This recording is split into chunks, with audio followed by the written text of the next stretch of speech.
Welcome to Kamakshi collections. 2 colour cotton saris எடுத்துட்டு வந்திருக்கும். Office work ரொம்ப அழகா இருக்கும்.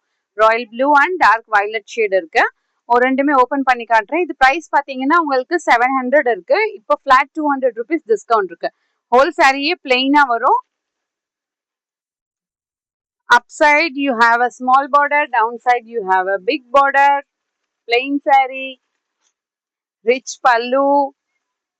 Blouse பாருங்க, இந்த மாதிரி லைன்ஸ் போட்டு பிளவுஸ் வரும். இதுதான் blouse. Border for the sleeves இருக்கு. ஃபிளாட் 200 rupees டிஸ்கவுண்ட் இருக்கு. 700 rupees இருக்குல்ல பிளவுஸ் சாரி, உங்களுக்கெல்லாம் 500 வரும். இதோட ஓப்பன் வியூ காட்டுறேன். ராயல் ப்ளூ, இது எல்லாமே சிங்கிள் ஃபிளிட் ப்ரீ ஃபிளிட் ரெண்டுத்துக்குமே அழகா இருக்கும். ஆஃபீஸ் வேர்க்குமே உங்களுக்கு பட்ஜெட்டபிள், ரொம்ப கம்ஃபர்டபுளா இருக்கும். இந்த மாதிரி ஒரு plain sari, border up side வந்து உங்களுக்கு small, down side you have a big border. இதுதான் ரிச் லுக்கான ஒரு பல்லுவும் இருக்கும். பிளவுஸ் இந்த மாதிரி இருக்கும். ஸ்டிச் பண்ணி வேர் பண்ணீங்கன்னா ரொம்ப அழகா இருக்கும். பிடிச்சிருந்துச்சுன்னா ஸ்கிரீன்ஷாட் எடுத்துட்டு ஆர்டர் பிளேஸ் பண்ணிக்கோங்க. More and more collections available in shop near Murugan temple, Vadapalani, Chennai. Thank you.